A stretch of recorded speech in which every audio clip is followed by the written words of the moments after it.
Hello dear student, my name is Vicky Kumar Bahadur और मैं आपका स्वागत करता हूं आपके अपने YouTube channel Rahul Commerce Academy में।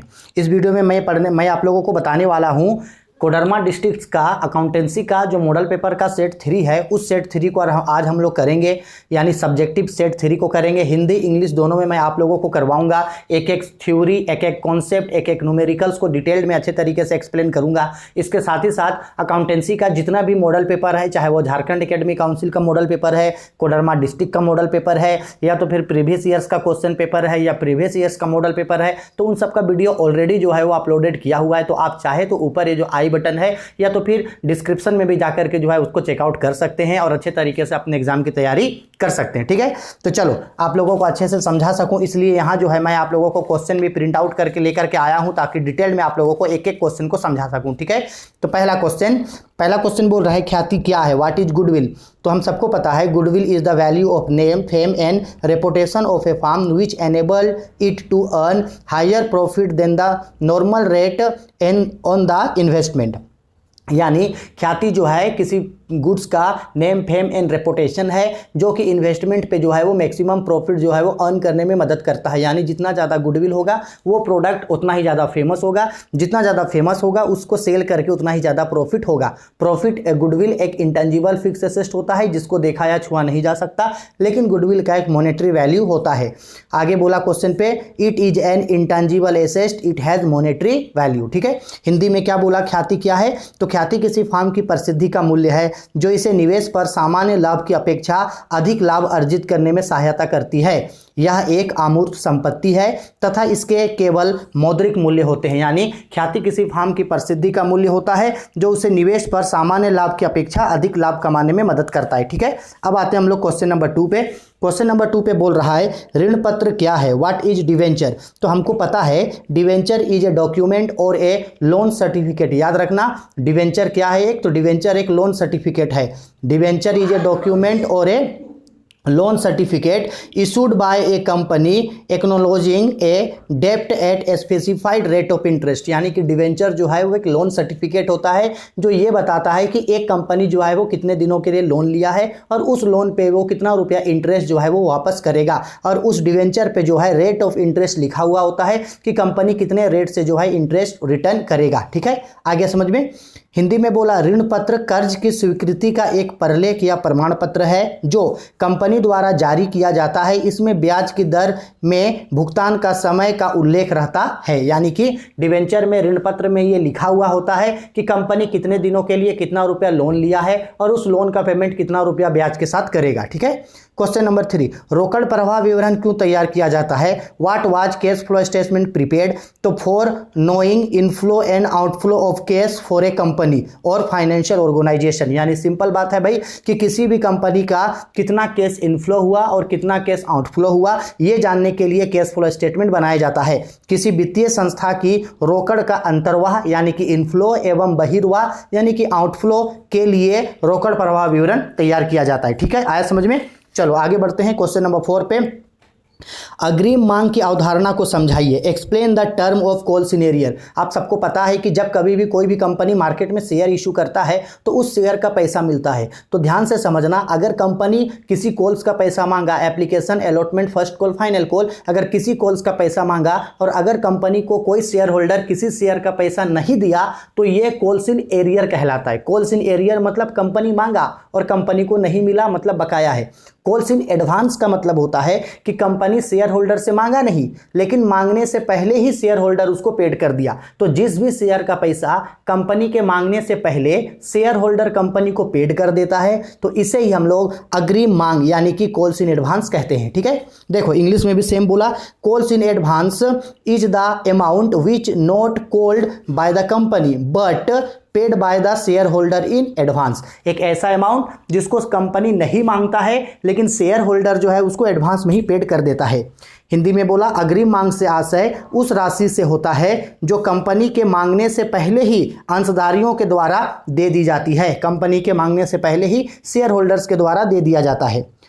नेक्स्ट क्वेश्चन 5 नंबर में, तुलनात्मक आय विवरण से आप क्या समझते हैं, what do you mean by comparative income statement. तो कंपैरेटिव इनकम स्टेटमेंट क्या होता है, तो देखो any financial statements that present the comparison of the data of 2 or more years is known as comparative statement. It is a part of financial statement. यानी comparative statement का मतलब होता है जितना भी फाइनेंशियल एनालिसिस होता है या जितना भी फाइनेंशियल टूल्स है, उस फाइनेंशियल टूल्स के बीच में अगर कंपनी के 2 सालों का फाइनेंशियल स्टेटमेंट का एनालिसिस किया जाएगा तो उसे ही हम लोग बोलते हैं comparative income statement. Basically comparative statement क्या होता है, 2 सालों का कंपनी के डिटेल्ड को कंपेयर करता है। जैसे मान लो कंपनी का एक डेटा 2020 का है, एक डेटा 2022 का है, तो 2020 के कंपैरिजन में 2021 का है, एक 2021 का है, तो 2020 और 2021 को क्या किया जाएगा, आपस में कंपैरिजन किया जाएगा, कंपेयर किया जाएगा और ये पता लगाया जाएगा कि कंपनी का जो है वो परसेंटेज कितने परसेंटेज से प्रॉफिट ग्रो किया है या उसको लॉस हुआ है। इसे ही कहा जाता है कंपैरेटिव स्टेटमेंट, जो कंपेयर करता है। ठीक है, आया समझ में। चलो आगे बढ़ते हैं क्वेश्चन नंबर 7 पे। तुलनात्मक आय विवरण से आशय एक ऐसे विवरण से है जो किसी 2 वर्षों के बीच दी गई मदों में तुलना को दर्शाती है। यानी कंपनी का जो 2 ईयर्स का डेटा रहता है उसके बीच कंपैरिजन को जो है वो दिखाता है। ठीक है, आया समझ में। चलो आगे बढ़ते हैं, नेक्स्ट क्वेश्चन पे आते हैं। चलो नेक्स्ट क्वेश्चन पे आते हैं। देखो क्या बोल रहा है नेक्स्ट क्वेश्चन पे, साझेदारी व्यवसाय की आवश्यक शर्तों को बताइए। Give the essential conditions of the partnership firm. यानी पार्टनरशिप फार्म का क्या कंडीशन है, यानी पार्टनरशिप फार्म कब खुलेगा। तो ये बेसिकली आपको पार्टनरशिप फार्म का फीचर्स पूछ रहा है। तो हमको पता है पार्टनरशिप फार्म का फीचर्स होता है 2 और मोर पर्सन्स, यानी 2 या 2 से अधिक व्यक्ति, एग्रीमेंट होना चाहिए, एक लीगल बिजनेस होना चाहिए, आपस में वो लोग के बीच प्रॉफिट शेयरिंग होना चाहिए और लाइबिलिटी अनलिमिटेड होता है। याद रखना पार्टनरशिप का लाइबिलिटी क्या होता है, अनलिमिटेड। ठीक है, देखो हिंदी में भी सेम यही चीज बोला, 2 या 2 से अधिक व्यक्तियों का होना, समझौते का होना, वैधानिक व्यवसाय का होना, लाभ विभाजन करना और असीमित दायित्वों का होना। यही चीज क्या कहलाता है, साझेदारी का आवश्यक शर्त कहलाता है। ठीक है, चलो आगे बढ़ते हैं क्वेश्चन नंबर 7 पे। देखो यह हम लोगों का क्वेश्चन नंबर 7, तरलता अनुपात क्या है, व्हाट इज लिक्विडिटी रेशियो। तो देखो क्या बोला, liquidity ratio are the ratios meant for testing short term financial position of the firm. This ratio highlights to pay its short term debts in time. यानी कि लिक्विडिटी रेशियो एक ऐसा ratio है जो ये बताता है कि कंपनी के पास शॉर्ट टर्म के लिए कितना फाइनेंस है, यानी कंपनी के पास अभी कितना फाइनेंस है जिससे वो अपने शॉर्ट टर्म लायबिलिटी को पेड कर सके। तो लिक्विडिटी रेशियो यही बताता है कि कंपनी के पास कितना शॉर्ट टर्म फाइनेंस है, मतलब अभी कंपनी के पास कितना पैसा है और वो उस पैसे से कितना लायबिलिटीज का पेमेंट कर सकता है, ये बताता है लिक्विडिटी रेशियो। ठीक है, उसी को बोला जाता है तरलता अनुपात, जो ये बताएगा कि कंपनी के पास कितना पैसा है और कंपनी लायबिलिटीज का पेमेंट अभी कर सकता है या नहीं। हिंदी में बोला, तरलता अनुपात वह अनुपात है जो चालू संपत्तियों एवं चालू दायित्वों के बीच संबंध को बताता है। इसका प्रयोग अल्पकालीन वित्तीय स्थिति की जांच के लिए किया जाता है कि कंपनी के पास जो है वो कितना पैसा है और कंपनी पेड कर सकता है या नहीं। ठीक है, समझ में आ गया क्वेश्चन नंबर 7। अब आते हैं हम लोग सेक्शन बी पे। हाँ, वीडियो में आगे बढ़ने से पहले अगर वीडियो पसंद आ रही है तो लाइक जरूर करें, कमेंट जरूर करें, ज़्यादा से ज़्यादा शेयर करें और अपने दोस्तों के बीच भी इसे जरूर पहुंचाएं। और आप लोगों को एग्जाम से रिलेटेड कोई भी और इन्फॉर्मेटिव न्यूज़ चाहिए तो वो भी मुझे बताना, मैं आप लोगों के लिए वो चीज़ लेता आऊँगा। 8 नंबर क्वेश्चन पे क्या बोल रहा है, अंश और ऋण पत्र के बीच 3 अंतर बताइए। Give any 3 differences between shares and debenture. तो इससे पहले के ही क्वेश्चन में मैंने आप लोगों को शेयर्स और डिवेंचर का, यानी जो सेट 2 है, सेट 2 में ही मैंने आप लोगों को शेयर्स और डिवेंचर के बीच जो है 7 इंपॉर्टेंट डिफरेंसेस को बताया था। तो आशा करता हूं कि उस वीडियो को आप लोगों ने अच्छे से देखा होगा और मोस्ट इंपॉर्टेंट क्वेश्चन है और मेरा मानना है कि आप लोगों को यह क्वेश्चन एग्जाम में पूछा जाएगा। तो इसको अच्छे तरीके से तैयारी करके रखना। हम इसका आंसर आप लोगों को नहीं बता रहे हैं क्योंकि पहले ही ऑलरेडी 2 बार इसको हम बता चुके हैं। ठीक है, चलो अब आते हैं क्वेश्चन नंबर 9 पे। देखो क्वेश्चन नंबर 9 पे क्या बोल रहा है, नकद प्रवाह विवरण के स्रोत कौन कौन से हैं। What are the sources of cash flow statement. यानी सिंपल बोल रहा है, जब कभी भी हम लोग कैश फ्लो स्टेटमेंट बनाते हैं तो हमको कैश फ्लो स्टेटमेंट में पता है 2 फ्लो होता है, एक होता है उसका इनफ्लो और एक होता है आपका आउटफ्लो। ठीक है, तो जहां से कैश आता है उसी इनफ्लो को बोला जाता है सोर्सेस। ठीक है, और जहां केस जाता है उसको बोला जाता है एप्लीकेशन। तो सिंपल ये बोल रहा है कि अगर एक कंपनी है तो उस कंपनी को किन किन सोर्सेज से पैसा आएगा, यानी उस कंपनी का कहां कहां से इनफ्लो होगा, एक कंपनी में कहां कहां से केस आएगा। तो वेरी सिंपल है, आप खुद इसका जवाब सोच के बता सकते हैं कि एक कंपनी को कहां कहां से पैसा आ सकता है।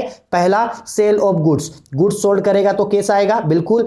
रिसीव्ड फ्रॉम डेटर्स, डेटर्स से पैसा मिलेगा तो केस आएगा, बिल्कुल। सेल ऑफ फिक्स एसेट, किसी भी फिक्स एसेट को बेचेगा तो केस मिलेगा। Issue of shares, shares issue करेगा तो केस मिलेगा। Issue of debentures, debentures issue करेगा तो केस मिलेगा। Loan taken from bank, bank से लोन लेगा तो पैसा मिलेगा, ऐसे ही एटसेट्रा। और भी बहुत सारा कंडीशन है जहां से कंपनी को केस मिलेगा, ठीक है। हिंदी में भी देख लो, माल, इसी इंग्लिश को हिंदी में लिखे हैं। माल की बिक्री या विक्रय करने से पैसा आएगा। लेनदारों देनदारों से प्राप्ति, अस्थायी संपत्ति का विक्रय, अंशों का निर्गमन करके, ऋण पत्रों का निर्गमन करके, या बैंकों से ऋण या उधार लेके, तो यहां से जो है वो कंपनी को जो है वो केस आ जाएगा, ठीक है। हो गया 9 नंबर। अब आते हैं हम लोग क्वेश्चन नंबर 10 पे। तो आप लोगों को देखो दिखा दे रहे हैं, क्वेश्चन नंबर 10 में जो है आप लोगों को ये देखो न्यूमेरिकल क्वेश्चन पूछा गया था, ठीक है। न्यूमेरिकल क्वेश्चन पूछा गया था, क्या पूछा गया था?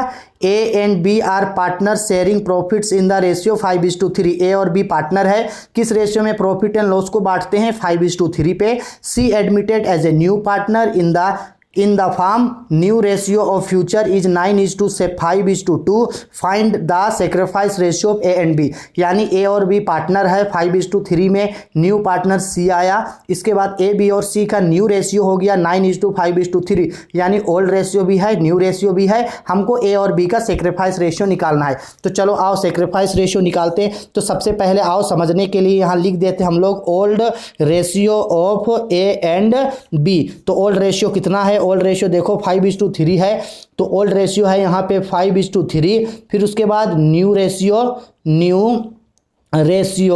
Of A B and C, तीनों का न्यू रेशियो देखो कितना है? 9:5:2। तो हमको निकालने बोला सेक्रीफाइस रेशियो। तो सेक्रीफाइस रेशियो जब ओल्ड रेशियो और न्यू रेशियो दोनों दिया है तो sacrifice ratio is equal to, formula होता है sacrifice ratio is equal to old ratio minus new ratio. और सेक्रीफाइस हमेशा ओल्ड पार्टनर करता है, तो ओल्ड पार्टनर ए और बी है, तो ए और बी का रेशियो निकालेंगे। तो पहले ए का ओल्ड रेशियो, तो देखो यहाँ ए है, ए का ओल्ड रेशियो होगा ये 5 बाय, ये दोनों जुटेगा 5 और 3 8 माइनस न्यू रेशियो, ये ए है 9, और इन सबको जोड़ेंगे तो 9 और 5 14, 14 और 2 16, तो ये 16 होगा, यानी एलसीएम लेंगे 16 होगा। 8 से 16 को डिवाइड करेंगे, 2 बार में कटेगा, 2 बचे 10 होगा, -9 यानी 1/16। अब वैसे ही बी का निकालेंगे तो बी का होगा ये 3/8, और न्यू रेशियो यहाँ से होगा बी का है देखो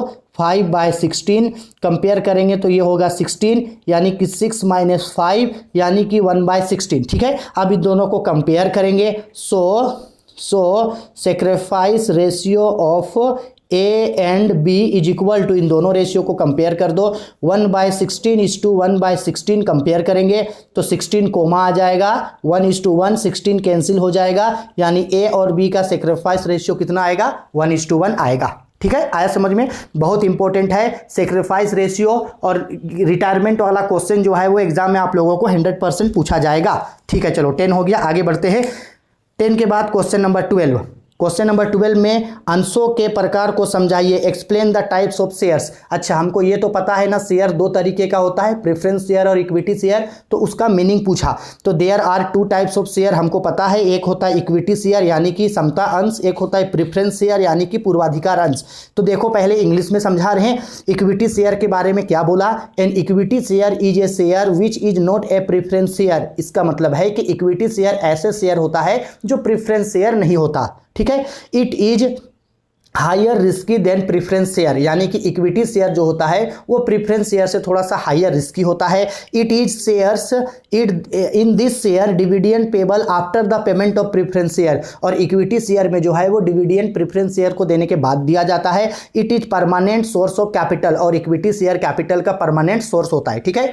प्रीफरेंस शेयर क्या बोला? Preference share is a share which is not an equity share. Preference share ऐसे शेयर होता है जो इक्विटी शेयर नहीं होता। It is lower risky than equity share, ये जो है इक्विटी शेयर से लोअर रिस्की होता है। In this shares dividend are payable before of equity share, और प्रेफरेंस शेयर को जो है वो इक्विटी शेयर को डिविडेंड देने से पहले डिविडेंड पेड होता है। ठीक है, स्क्रीनशॉट ले लो, अच्छा से पढ़ लेना, एक ही बार में याद हो जाएगा। ठीक, आगे अब इसी को हिंदी में समझाते हैं। अंश मुख्यतः दो प्रकार की होती है, समता अंश यानी कि इक्विटी शेयर, पूर्वाधिकार अंश यानी प्रेफरेंस शेयर। समता अंश क्या हुआ भाई? समता अंश वैसे अंश होते हैं जो पूर्वाधिकार अंशों के ठीक विपरीत होते हैं। यह अधिक जोखिम भरा होता है। समता अंशों पर लाभांश का भुगतान सबसे अंतिम में किया जाता है। ठीक, पूर्वाधिकार अंश ऐसे अंश होते हैं जो समता अंशों के ठीक विपरीत होते हैं। यह कम जोखिम भरा होता है। यहां लाभांश का भुगतान सबसे पहले किया जाता है। ठीक है, आया समझ में? क्वेश्चन नंबर 11 भी पढ़ लिए। अब आते हैं क्वेश्चन नंबर हम लोग 12 पे, 12 पे। देखो क्वेश्चन नंबर 12 पे न्यूमेरिकल दिया है, समझा दे रहे हैं। क्या बोला? A company purchase a machine from B of ₹40,000, यानी ए कंपनी जो है, ए कंपनी वो बी से एक मशीन खरीदा, कितने का? 40,000 का। A sum of ₹27,000 was paid by bank, और तुरंत ही कितना रुपया पेड कर दिया उसको? 27,000 पेड कर दिया, यानी 40,000 में 27,000 पेड कर दिया, यानी 13,000 बचा है। तो बोला है बैलेंस वाज ड्यू, यानी 13,000 बचा। Company issue equity share of ₹10 each given entry, यानी कि जो 13,000 बचा उसके लिए कंपनी जो है ए लिमिटेड जो है बी लिमिटेड को शेयर इशू कर दिया, जिसका फेस वैल्यू कितना है? 10 ईच। तो ये बेसिकली आपका issue of share purchase consideration का क्वेश्चन है। और इससे पहले भी जो पहला वीडियो था, यानी कि सेट 2 जो था और सेट 1 में भी इस टाइप का क्वेश्चन था, और हम वहाँ समझाए थे आप लोग को, फिर से समझा रहे हैं। तो देखो कॉन्सेप्ट पहले समझा दे रहे हैं। क्या बोल रहा है?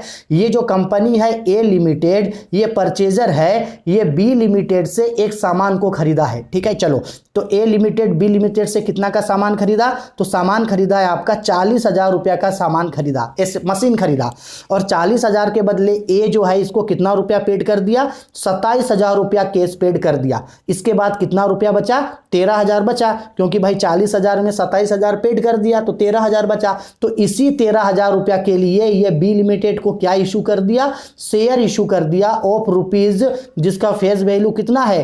10 ईच है, 10 ईच है। ठीक है, इसी के लिए जर्नल एंट्री आपको मांगा है। तो जर्नल एंट्री याद रखना, इस तरीके के क्वेश्चन में जर्नल एंट्री जो है वो हमेशा हम लोग बनाते हैं आपका परचेजर के बुक में, यानी किसके बुक में? ए लिमिटेड के बुक में। तो जब आप क्वेश्चन बनाओगे तो आप यहां लिखोगे इन the books of A limited, in the books of A limited. ठीक है, सबसे पहला जर्नल एंट्री बनेगा वो जो 40,000 का मशीन खरीदा है उससे। ठीक है, तो याद रखना, हम जब ए लिमिटेड के बुक में जर्नल एंट्री बना रहे हैं तो हम खुद को ए मानेंगे। हम खुद ही हैं जो बी लिमिटेड से मशीन खरीदे हैं, हम खुद ही हैं जो बी लिमिटेड को कैश पेड करेंगे, हम खुद ही हैं जो उसको शेयर इशू करेंगे। तो सबसे पहला चलो एसेट परचेज किए, यानी मशीन खरीदे 40,000 का, मशीन पहला जर्नल एंट्री बनेगा। मशीन खरीदेंगे तो मशीन आएगा, यानी पहला जर्नल एंट्री आपका बनेगा मशीनरी अकाउंट डेबिट टू, किससे खरीदे? बी लिमिटेड से, तो to B limited account. Narration में लिख देना बिंग मशीनरी परचेज। ठीक है,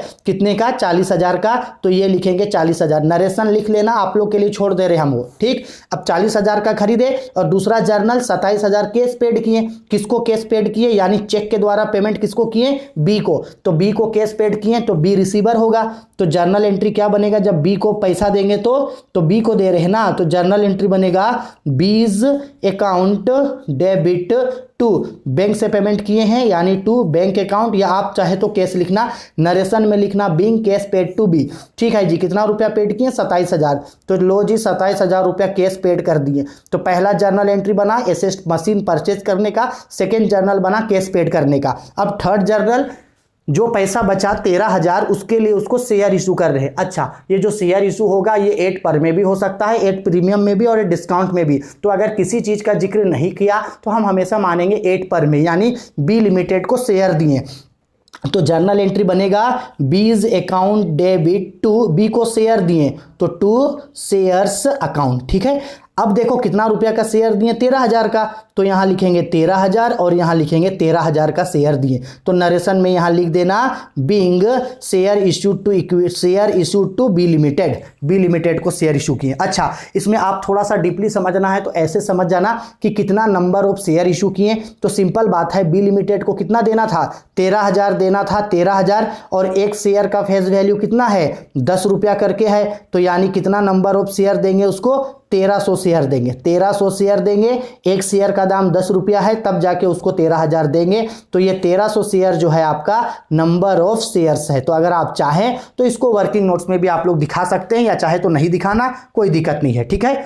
आ गया समझ में? चलो 12 नंबर हो गया। अब आगे बढ़ते हैं, 12 के बाद आते हैं क्वेश्चन नंबर 13। बाप रे, क्वेश्चन नंबर 13 फिर छूट गया। ओहो, क्वेश्चन नंबर 13 है, देखो देखो क्वेश्चन नंबर 13 जानबूझ के छोड़े हैं आप लोग से पूछने के लिए।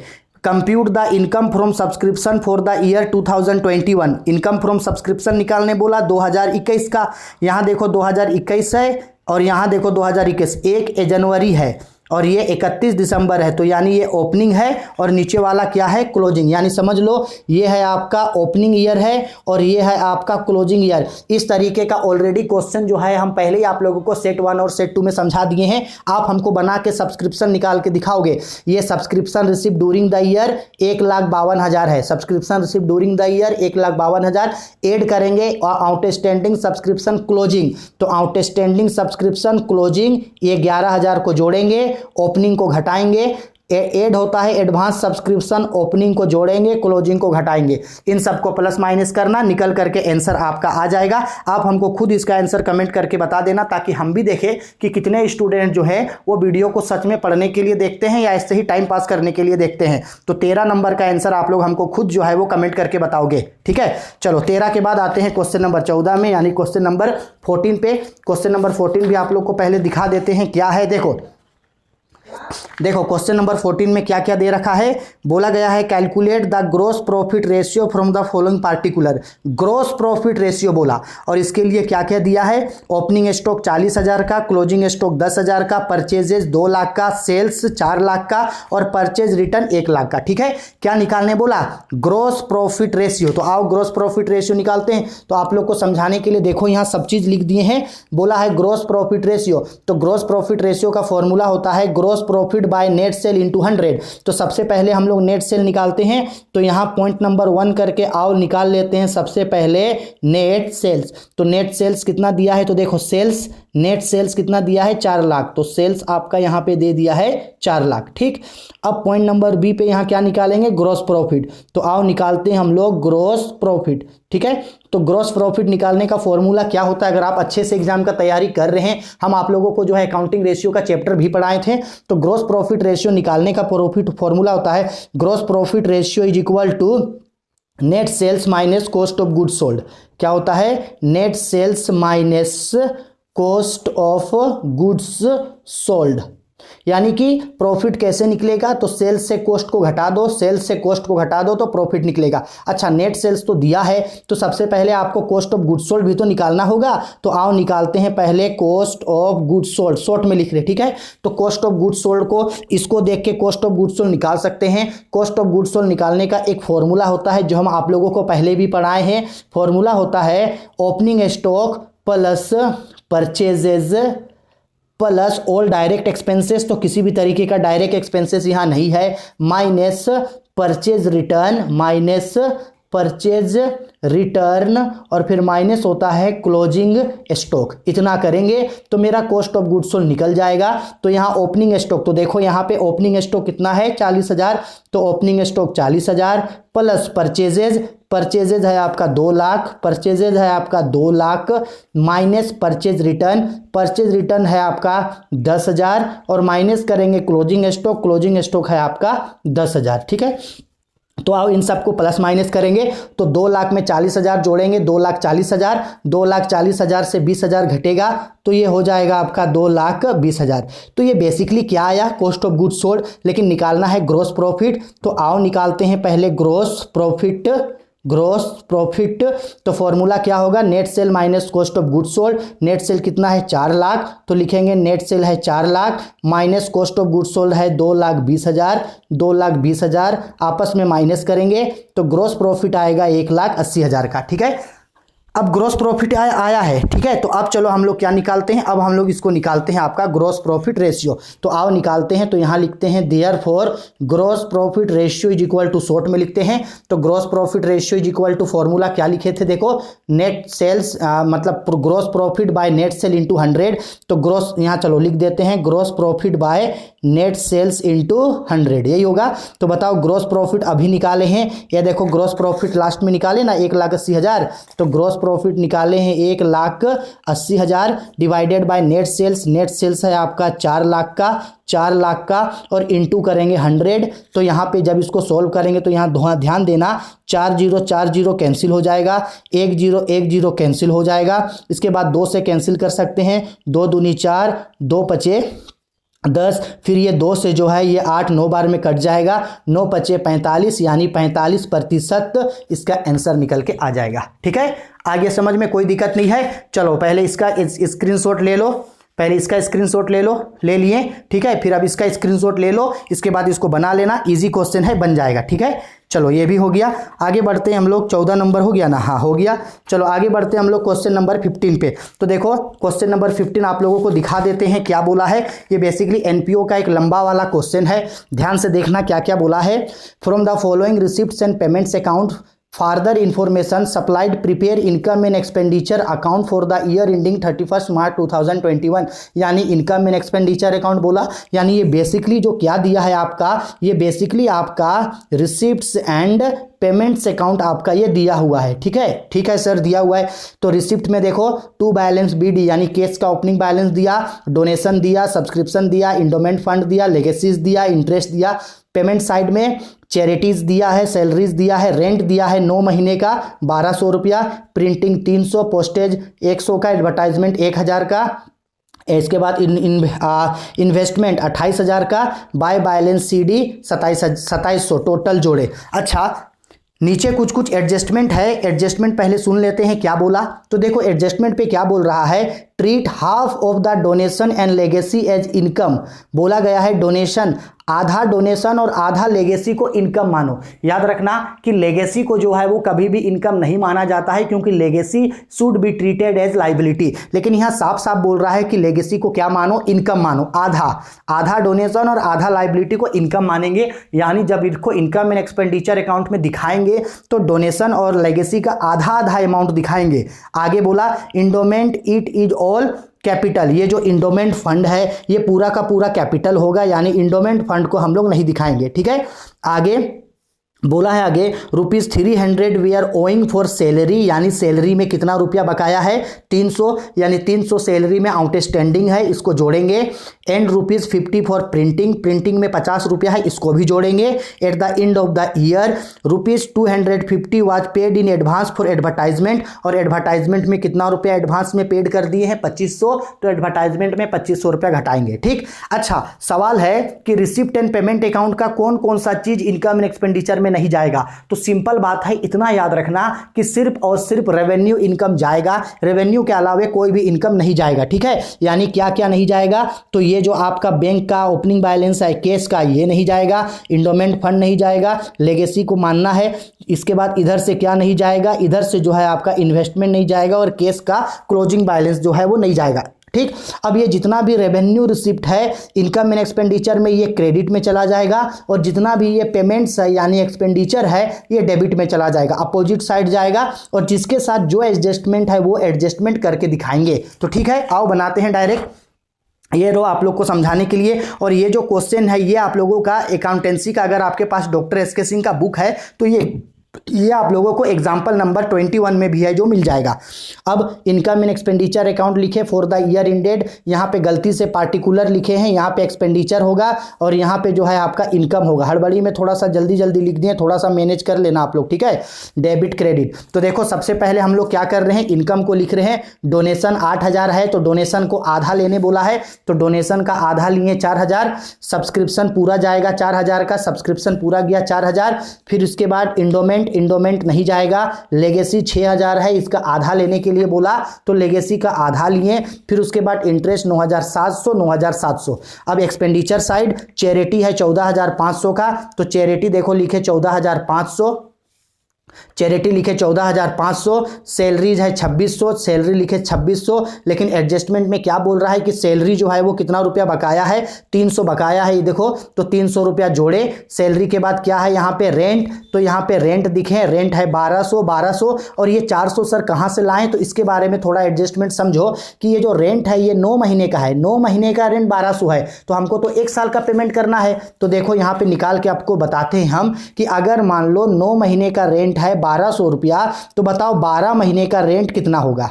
ठीक है, समझ में आ रहा है ना। 9 महीने का रेंट है 1200, तो बताओ 12 महीना का रेंट कितना होगा। या ऐसे भी समझ लो कि 9 महीने का रेंट है 1200, तो उस हिसाब से 3 महीने का रेंट निकालो, 3 महीने का रेंट कितना होगा जो बकाया होगा। तो क्रॉस मल्टीप्लाई करेंगे तो 3 इंटू ये होगा 1200 और डिवाइडेड बाय 9, तो इसको इससे डिवाइड करेंगे तो 3 तिहाई 9 और 3 चौके 12, यानी 3 महीने का रेंट कितना रुपया बकाया है, 1200 रुपया 3 महीने का रेंट जो है वो बकाया है।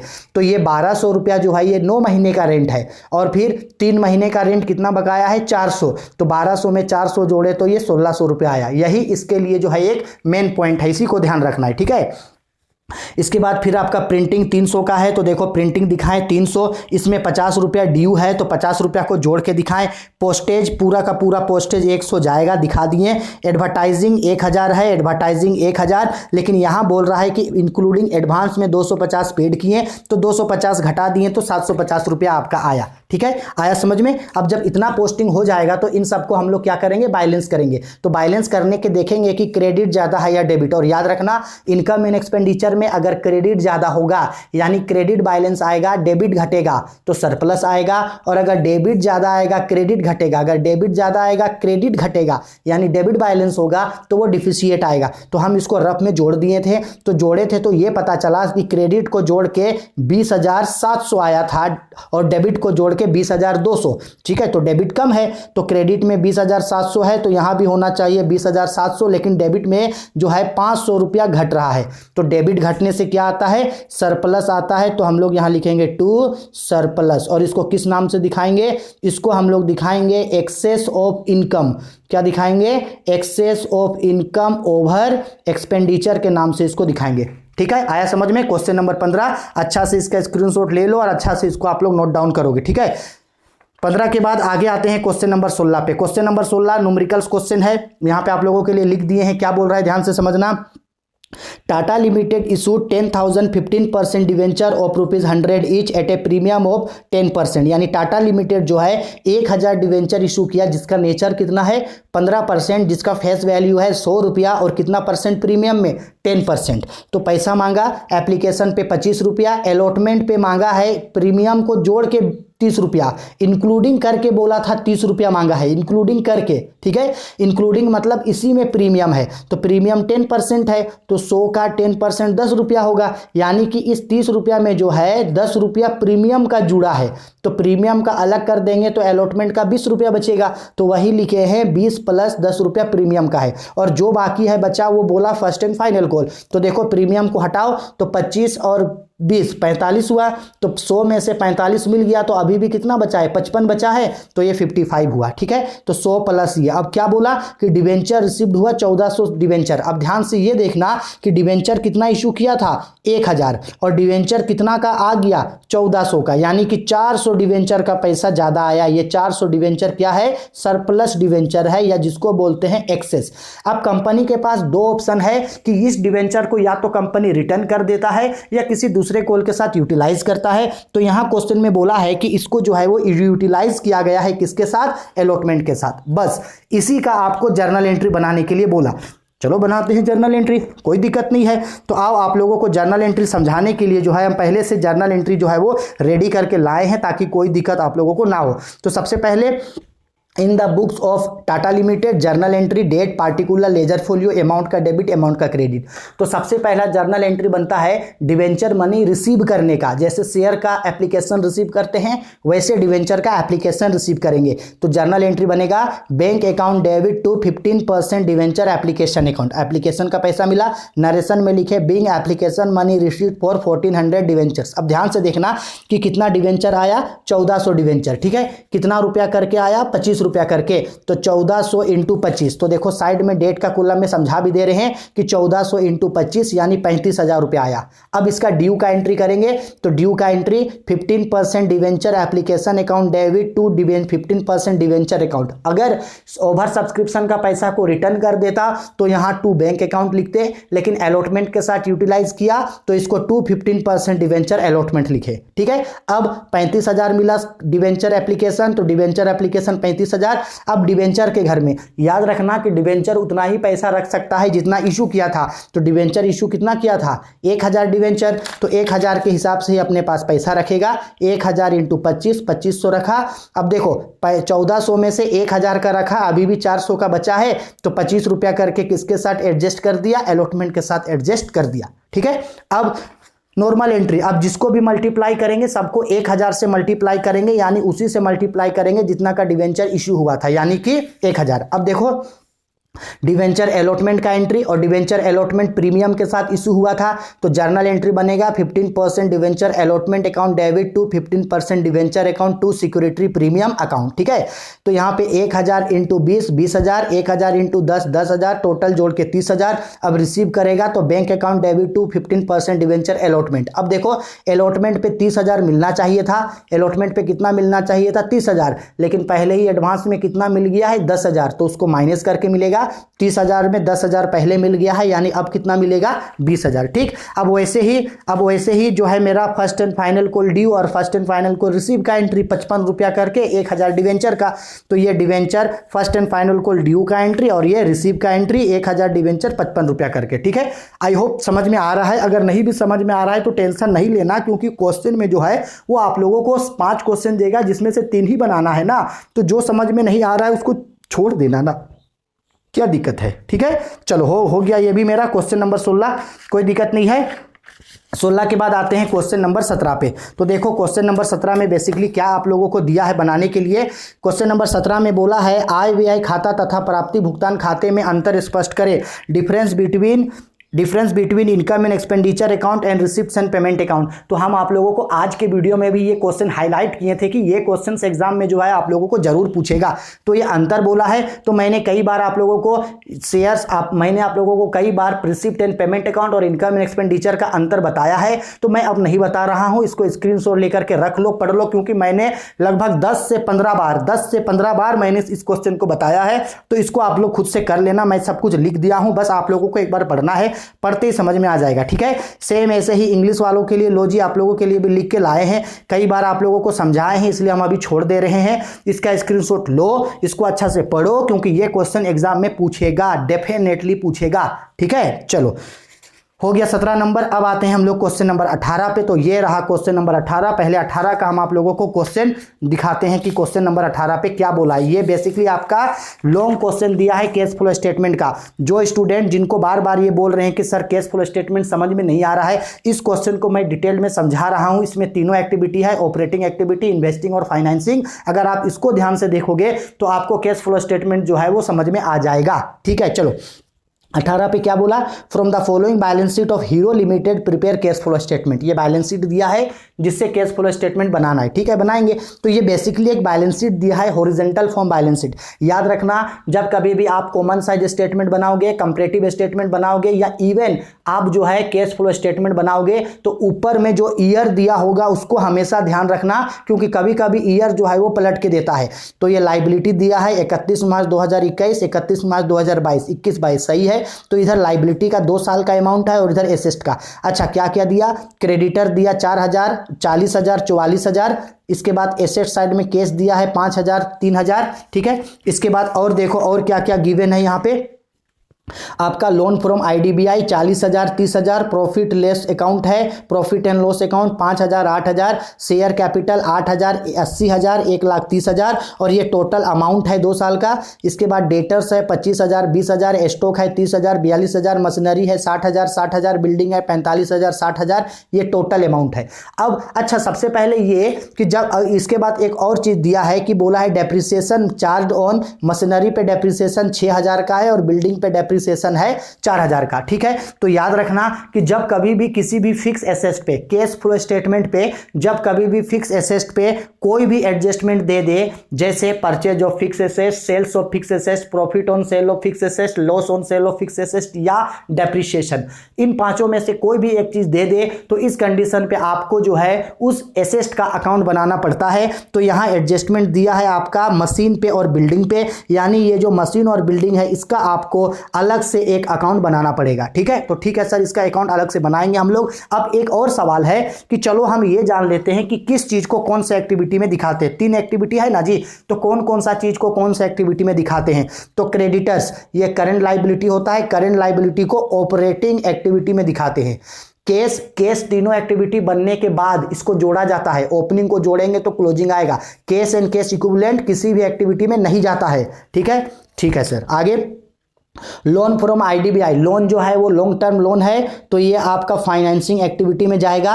Profit on sale of account, profit and loss operating activity में जाएगा। शेयर कैपिटल, शेयर है, ये आपका फाइनेंसिंग एक्टिविटी में जाएगा। डेटर करंट एसेट होता है, ऑपरेटिंग एक्टिविटी में जाएगा। स्टॉक करंट एसेट होता है, ऑपरेटिंग में जाएगा। ये जो आपका मशीन है और बिल्डिंग फिक्स एसेट है, तो ये आपका इन्वेस्टिंग एक्टिविटी में और इन्वेस्टिंग एक्टिविटी में जाएगा। ठीक है, और इन दोनों का पहले अकाउंट बनाना होगा, मशीन और बिल्डिंग का। आ गया समझ में कौन कहां जाएगा। तो चलो अब मशीन और बिल्डिंग का अकाउंट बनाते हैं। तो ये रहा मशीन और बिल्डिंग का अकाउंट। तो सबसे पहले मशीनरी का अकाउंट खोल रहे हैं, तो लिखे पार्टिकुलर अमाउंट डेबिट और क्रेडिट। तो क्यों खोल रहे हैं भाई मशीनरी का अमाउंट, क्योंकि मशीनरी पे डेप्रिसिएशन दिया है इसलिए। ठीक है, मशीनरी का ओपनिंग बैलेंस 60,000 है, क्लोजिंग बैलेंस भी 60,000 है और 6,000 का डेप्रिसिएशन है। तो जब कभी भी एसेट का लेजर खोलते हैं तो ओपनिंग बैलेंस डेबिट में लिखते हैं, to balance BD, opening balance 60,000 है और by balance CD, closing balance भी 60,000 है। इसके बाद मशीनरी पे डेप्रिसिएशन काटा है आपका 6,000 का, तो डेप्रिसिएशन को क्रेडिट में लिखा जाता है, तो बाय डेप्रिसिएशन लिखे 6,000 और कोई एडजस्टमेंट नहीं है। तो आप बैलेंस करेंगे तो दोनों में से एक साइड घटेगा। अगर डेबिट घटेगा तो परचेज आएगा, क्रेडिट घटेगा तो सेल आएगा। तो यहां देखने से पता चल रहा है कि क्रेडिट ज्यादा है। क्रेडिट में टोटल आपका जो है वो 66,000 रुपया है, तो डेबिट में भी आपका 66,000 होगा, लेकिन डेबिट में 60,000 है, यानी कि 6,000 रुपया जो है आपका वो डेबिट में घट रहा है। तो डेबिट घटता है तो आपके लिए वो क्या आएगा, तो डेबिट घटता है तो आपके लिए वो परचेजेस आएगा, और ये आया है आपका बैलेंसिंग फिगर करके। ठीक है, अब याद रखना मशीनरी का इसी परचेजेस को हम लोग इन्वेस्टिंग एक्टिविटी में दिखाएंगे आउटफ्लो में। ठीक, और ये जो डिप्रिसिएशन है इसको ऑपरेटिंग एक्टिविटी के non operating expenses and losses में दिखाएंगे। सेम ऐसे ही लेजर हम लोग खोलेंगे बिल्डिंग का, क्योंकि बिल्डिंग में भी 4,000 का एडजस्टमेंट है। बिल्डिंग का ओपनिंग बैलेंस 45,000 और क्लोजिंग बैलेंस 60,000 है, तो ओपनिंग बैलेंस डेबिट में लिखेंगे, to balance BD 45,000, by balance CD, closing balance 60,000 और बिल्डिंग पे डेप्रिसिएशन 4,000 का कटा है, तो यहाँ पे बाय डेप्रिसिएशन 4,000। इसके बाद हम लोग क्या करेंगे, अब बिल्डिंग का बैलेंस को जोड़ेंगे, तो 4,000 और 60,000 को जोड़ेंगे तो यहाँ 64,000 होगा, यहाँ भी कितना होगा 64,000 रुपया होगा। अब बैलेंस करेंगे तो ये हो गया आपका टोटल जो है इधर 19,000 रुपया जो है वो डेबिट में घटेगा, तो इसका भी बैलेंस किस में आएगा, परचेजेज में आएगा। डेबिट घट रहा है इसलिए इसका भी बैलेंस किस में आएगा, परचेजेज में। और ये बैलेंसिंग फिगर परचेजेज की जगह आप इसको चाहो तो बैंक के नाम से भी जो है आप इसको इंडिकेट कर सकते हो, यानी कि परचेज किए हैं। ठीक है, यानी बिल्डिंग भी कि जब इन्वेस्टिंग एक्टिविटी बनाएंगे तो परचेज ऑफ बिल्डिंग के नाम से 9,000 आउटफ्लो में जाएगा, और ये जो डेप्रिसिएशन 4,000 कटा है ये non operating expenses and losses में जाएगा। ठीक है, समझ में आया। अब कैश फ्लो स्टेटमेंट बनाते हैं, तीनों एक्टिविटी को साथ में बनाना है। तो देखो बना रहे हैं, तो यहाँ हेडिंग लिखे cash flow statement from cash flow statement AS यानी अकाउंटिंग स्टैंडर्ड 3। यहाँ लिखेंगे पार्टिकुलर, यहाँ लिखेंगे हम लोग डिटेल्स और यहाँ लिखेंगे हम लोग उसका अमाउंट। तो सबसे पहले ऑपरेटिंग एक्टिविटी से बनाए तो लिखे ऑपरेटिंग एक्टिविटी। ये ऑपरेटिंग एक्टिविटी का पूरा फॉर्मेट है, ध्यान से समझना। ऑपरेटिंग एक्टिविटी में सबसे पहले लिखा जाता है ऑपरेटिंग या profit receive during the year, profit receive during the year. तो हम आप लोगों को क्वेश्चन दिखाने का कोशिश करते हैं। यहाँ देखो प्रॉफिट एंड लॉस है, 5,000 से 8,000 हो गया, यानी 3,000 रुपया का प्रॉफिट हुआ है, तो profit receive during the year लिखे 3,000। फिर ऐड करते हैं non operating expenses and losses. तो non operating expenses and losses के लिए यहाँ दो चीज है, डेप्रिसिएशन जो मशीनरी पे कटा है और डेप्रिसिएशन जो बिल्डिंग पे, तो ये 6000 डेप्रिसिएशन, ये 4000 डेप्रिसिएशन, दोनों ही non operating expenses and losses होता है। तो यहाँ लिखे depreciation on machinery 6000, depreciation on building 4000। इसके अलावा भी और काफ़ी सारा non operating expenses and losses होता है, जैसे discount on issue of share, discount on issue of debenture, preliminary expenses, loss on sale of fix asset, ये सब जो है non operating expenses and losses होता है। लेकिन वो सब यहाँ नहीं है तो नहीं जाएगा। अब जोड़ेंगे तो इसके ये हुआ। इसके बाद जिसको जोड़े हैं non operating expenses and losses, minus होता है non operating income and gain, जो कुछ नहीं है तो खाली छोड़ दिए। इसके बाद इन तीनों को जोड़े तो 6000, 4000, 10000 और 3000 13000। तो इसी 13000 को बोलते हैं operating profit before working capital change. फिर इसमें ऐड किया जाता है decrease in current asset and increase in current liability, यानी जो भी करेंट एसेट डिक्रीज हुआ है उसको जोड़ो और जो भी करेंट लाइबिलिटी इंक्रीज हुआ है इसको जोड़ो। तो आपको फॉर्मेट देख करके जो है वो पता चल जाएगा।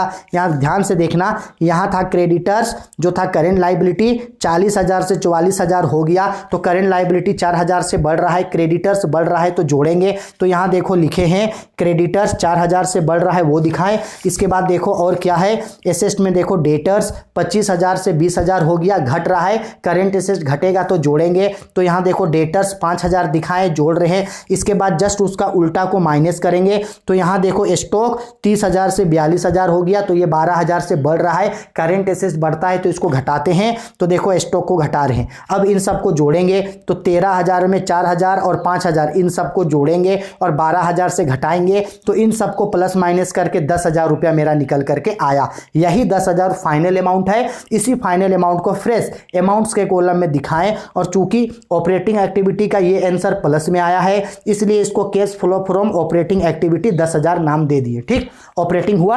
अब याद रखना ऑपरेटिंग एक्टिविटी का आंसर आया कितना, 10000। इसी टाइप का अगर आपको क्वेश्चन में सिर्फ ऑपरेटिंग एक्टिविटी बनाने बोले तो इसी टाइप का ही आप ऑपरेटिंग एक्टिविटी को बनाओगे। ठीक, ऑपरेटिंग के बाद अब आते हैं इन्वेस्टिंग एक्टिविटी पे। तो देखो यहाँ पे लिखे हम लोग इन्वेस्टिंग एक्टिविटी। तो इन्वेस्टिंग एक्टिविटी में फिक्स एसेट को दिखाया जाता है। फिक्स एसेट को अगर सोल्ड करेंगे तो इनफ्लो में और परचेज करेंगे तो आउटफ्लो में। तो इस क्वेश्चन में 2 फिक्स एसेट दिया था, बिल्डिंग और मशीनरी, और उन दोनों ही का जब अकाउंट बनाए तो ये पता चला कि बिल्डिंग और मशीनरी दोनों को परचेज किए हैं, तो परचेज तो आउटफ्लो में जाएगा।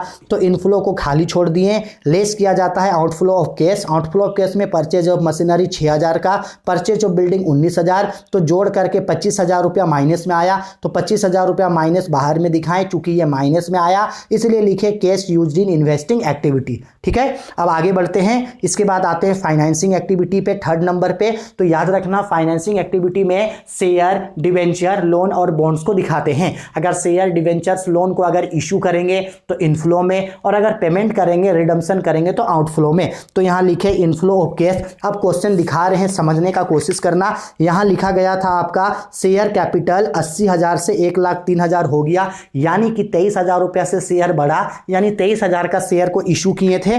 तो यहाँ इशू ऑफ शेयर लिखे 23000 रुपया। इसके बाद लोन फ्रॉम आईडीबीआई, लोन भी फाइनेंसिंग एक्टिविटी में जाएगा, 40000 से 30000 हो गया, लोन घट गया, इसका मतलब है लोन का रीपेमेंट कर दिए थे। तो यह आउटफ्लो में जाएगा आपका 10000। तो आउटफ्लो में लिखे हैं repayment of loan from IDBI 10000। अब देखो 23000 में 10000 घट गया तो 13000 आपका फ्रेश आंसर आया, 13000 बाहर आया, और इसको लिखे cash flow from financing activity. अब तीनों एक्टिविटी आ गया। पहला एक्टिविटी से कितना आंसर आया, 10000, दूसरा एक्टिविटी से माइनस 25000 और तीसरा एक्टिविटी से प्लस 13000। अब इन सबको जोड़ना है, जोड़ करके इसलिए क्लोज किए हैं या इन तीनों को जोड़ना। तो देखो ऑपरेटिंग एक्टिविटी से 10000 आया है, इन्वेस्टिंग फाइनेंसिंग एक्टिविटी से 13000 आया है, और इन्वेस्टिंग एक्टिविटी में 25000 रुपया जो है वो माइनस है। तो इन सबको जोड़ेंगे तो प्लस में होगा 23000, 23000 से 25000 घटेगा तो ये 2000 रुपया आपका माइनस में आएगा। माइनस में आया तो यहां लिखे नेट कैश डिक्रीज। अगर प्लस में आता तो लिखते नेट कैश इंक्रीज, तो माइनस में आया तो net cash decrease in cash and cash equivalent. तीनों ऑपरेटिंग तीनों को एक्टिविटी को जोड़े तो माइनस में आया 2000। अब देखो इतना जब कभी भी आप कैश फ्लो स्टेटमेंट तीनों एक्टिविटी को मिला के बनाओगे तो आपको लास्ट में पता चल जाएगा कि आप जो है वो सही बनाए हो या गलत। तो कैसे पता चलेगा? तो पता लगाने का सिंपल तरीका है कि ये जो 2000 रुपया माइनस में आया है, इसमें आप क्या करना, कैश का ओपनिंग बैलेंस को जोड़ना, तो क्लोजिंग बैलेंस अपने आप आ जाएगा। तो आपको दिखाने का कोशिश करते हैं कि ओपनिंग बैलेंस कितना है केस का, यहाँ 5000। तो ऐड किए ओपनिंग बैलेंस ऑफ केस 5000, तो ये माइनस में 2000 है, तो 2000 से 5000 घटेगा तो ये कितना आएगा, 3000। तो जब आप ओपनिंग को जोड़ेंगे तो अपने आप ये क्लोजिंग 3000 आ जाएगा। अब इस 3000 को मैच करते हैं जरा, क्या ये 3000 क्लोजिंग बैलेंस है? बिल्कुल 3000 क्लोजिंग बैलेंस है, यानी ये पूरा कैश फ्लो स्टेटमेंट जो है आपका सही बना है। ठीक है, आया समझ में? और अगर ये बराबर नहीं होता तो समझ जाना आपने गलत बनाया है। ठीक है, चलो हो गया। अब हम लोग आते हैं लास्ट क्वेश्चन पे। 19 नंबर पे क्या बोल रहा है, calculate following ratio from given information, current ratio, stock turnover ratio, debtor turnover ratio, तीनों को निकालने बोला। करंट एसेट्स दे रखा है, ओपनिंग स्टॉक दे रखा है, closing stock, cost of goods sold, equity share, preference share, debenture, current liability और journal reserve. ठीक है, तो आओ, तो सबसे पहले हमको करंट रेशियो निकालने बोला, तो आओ सबसे पहले निकालते हैं करंट रेशियो। तो आओ आप लोगों को समझाने के लिए यहाँ पे डिटेल में हम आप लोगों को समझा रहे हैं। तो सबसे पहले बोला है करंट रेशियो निकालने, तो current ratio is equal to current assets by current liability. तो देखो यहाँ ऑलरेडी करंट एसेट्स दे रखा है 5 लाख का, करंट लायबिलिटी आपका देखो यहाँ दे रखा है 2 लाख का। तो 5 लाख को 2 लाख से डिवाइड कर देंगे, तो 5 लाख को 2 लाख से डिवाइड कर दिए तो 2.5 आया। अपने से लास्ट में 1:1 डाला जा सकता है, तो 2.5:1 ये हो गया आंसर। कौन सा रेशियो? करंट। करंट के बाद कौन सा बोला? Stock turnover ratio. तो निकालते हैं स्टॉक टर्नओवर रेशियो। तो फॉर्मूला होता है stock turnover ratio is equal to cost of goods sold by average stock. तो पहले कॉस्ट ऑफ गुड्स सोल्ड निकालेंगे। कॉस्ट ऑफ गुड्स सोल्ड, तो देखो यहाँ पे ऑलरेडी आपका कॉस्ट ऑफ गुड्स सोल्ड जो है ये 12 लाख रुपया ऑलरेडी दिया है। तो cost of goods sold direct लिख दिए 12 लाख। फिर एवरेज स्टॉक निकालना है, तो एवरेज स्टॉक का फॉर्मूला होता है opening stock plus closing stock divided by 2। हम आप लोगों को अकाउंटिंग रेशियो का चैप्टर में पढ़ाए हैं ये चीज़। तो देखो ओपनिंग स्टॉक है 50,000, क्लोजिंग स्टॉक है 1,50,000। तो ये 50,000 प्लस 1,50,000 डिवाइडेड बाई 2, तो 2 लाख डिवाइडेड बाई 2 यानी कि 1 लाख, ये आया एवरेज स्टॉक। अब निकालते हैं, दोनों चीज आ गया। अब निकालते हैं therefore stock turnover ratio is equal to, तो ये देखो average cost of goods sold 12 lakh है, एवरेज स्टॉक 1 लाख है, डिवाइड किए तो 12 आया। और स्टॉक टर्नओवर रेशियो का आंसर को टाइम्स में लिखा जाता है, इसलिए यहाँ पे लास्ट में टाइम्स जोड़ दिए तो आंसर आया इसका 12 टाइम्स। ठीक है, दोनों आ गया, हो गया। अब एक लास्ट बोला था आपका क्या जी, डेप्ट इक्विटी रेशियो। तो आओ, डेप्ट इक्विटी रेशियो का फॉर्मूला होता है लॉन्ग टर्म डेप्ट बाय शेयर होल्डर फंड। तो लॉन्ग टर्म डेप्ट्स में क्या दिया है, तो देखो लॉन्ग टर्म डेप्ट्स में आपका सिर्फ ये डिवेंचर दिया है 2 लाख का, तो डिवेंचर लिखे 2 लाख। फिर लिखना है शेयर होल्डर फंड, तो शेयर होल्डर फंड में दोनों शेयर आता है, इक्विटी शेयर भी, प्रेफरेंस शेयर भी और जनरल रिजर्व भी। तो ये सब दिया है आपका, देखो equity share, preference share, general reserve तीनों दिया था। तो इन तीनों को जोड़ के दिखाएं तो 10 लाख आया। तो अब फॉर्मूला में डाल के निकाल दिए।